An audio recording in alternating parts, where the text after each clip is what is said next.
दोस्तों, जैसा कि आप सब जानते हैं, कार्तिक कृष्ण पक्ष की त्रयोदशी तिथि के दिन धनतेरस का पर्व पूरी श्रद्धा व विश्वास के साथ मनाया जाता है। धनवंतरी के अलावा इस दिन देवी लक्ष्मी और धन के देवता कुबेर की भी पूजा करने की परंपरा है। इस दिन को मनाने के पीछे धनवंतरी के जन्म लेने की कथा के अलावा इसके बारे में कहा जाता है कि एक समय भगवान विष्णु मृत्युलोक में विचरण करने के लिए आ रहे थे। तब लक्ष्मी जी ने भी उनसे साथ चलने का आग्रह किया। तब विष्णु जी ने कहा कि यदि मैं जो बात कहूँ तुम अगर वैसा ही मानो तो फिर चलो। तब लक्ष्मी जी उनकी बात मान गईं और भगवान विष्णु के साथ भूमंडल पर आ गईं। कुछ देर बाद एक जगह पर पहुंचकर भगवान विष्णु ने लक्ष्मी जी से कहा कि जब तक मैं न आऊं तुम यहाँ ठहरो, मैं दक्षिण दिशा की ओर जा रहा हूँ, तुम उधर मत आना।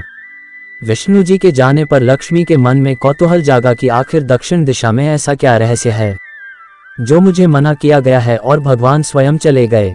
लक्ष्मी जी से रहा न गया और जैसे ही भगवान आगे बढ़े लक्ष्मी भी पीछे पीछे चल पड़ी। कुछ ही आगे जाने पर उन्हें सरसों का एक खेत दिखाई दिया जिसमें खूब फूल लगे थे।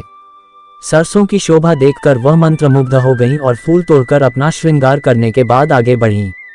आगे जाने पर एक गन्ने के खेत से लक्ष्मी जी गन्ने तोड़कर रस चूसने लगीं। उसी क्षण विष्णु जी आए और ये देख लक्ष्मी जी पर नाराज होकर उन्हें शाप दे दिया कि मैंने तुम्हें इधर आने को मना किया था पर तुम न मानी और किसान की चोरी का अपराध कर बैठी। अब तुम इस अपराध के जुर्म में इस किसान की 12 वर्ष तक सेवा करो।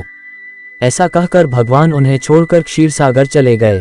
तब लक्ष्मी जी उस गरीब किसान के घर रहने लगीं। एक दिन लक्ष्मी जी ने उस किसान की पत्नी से कहा कि तुम स्नान कर पहले मेरी बनाई गई इस देवी लक्ष्मी का पूजन करो, फिर रसोई बनाना, तब तुम जो मांगोगी मिलेगा। किसान की पत्नी ने ऐसा ही किया। पूजा के प्रभाव और लक्ष्मी की कृपा से किसान का घर दूसरे ही दिन से अन्न, धन, रत्न, स्वर्ण आदि से भर गया। लक्ष्मी ने किसान को धन धान्य से पूर्ण कर दिया। किसान के 12 वर्ष बड़े आनंद से कट गए। फिर 12 वर्ष के बाद लक्ष्मी जी जाने के लिए तैयार हुईं। विष्णु जी लक्ष्मी जी को लेने आए तो किसान ने उन्हें भेजने से इनकार कर दिया। तब भगवान ने किसान से कहा कि इन्हें कौन जाने देता है, ये तो चंचला हैं, कहीं नहीं ठहरती, इनको बड़े बड़े नहीं रोक सके। इनको मेरा शाप था इसलिए 12 वर्ष से तुम्हारी सेवा कर रही थीं। तुम्हारी 12 वर्ष सेवा का समय पूरा हो चुका है। किसान हठपूर्वक बोला कि नहीं, अब मैं लक्ष्मी जी को नहीं जाने दूंगा। तब लक्ष्मी जी ने कहा कि हे किसान, तुम मुझे रोकना चाहते हो तो जो मैं कहूँ वैसा करो। कल तेरस है, तुम कल घर को लीप पोत कर स्वच्छ करना, रात्रि में घी का दीपक जलाकर रखना और सायंकाल मेरा पूजन करना, और एक तांबे के कलश में रुपए भरकर मेरे लिए रखना। मैं उस कलश में निवास करूंगी, किंतु पूजा के समय मैं तुम्हें दिखाई नहीं दूंगी। इस एक दिन की पूजा से वर्ष भर मैं तुम्हारे घर से नहीं जाऊंगी। ये कहकर वह दीपकों के प्रकाश के साथ 10 दिशाओं में फैल गईं। अगले दिन किसान ने लक्ष्मी जी के कथानुसार पूजन किया। उसका घर धन धान्य से पूर्ण हो गया। मान्यता अनुसार इसी वजह से हर वर्ष तेरस के दिन लक्ष्मी जी की पूजा होने लगी।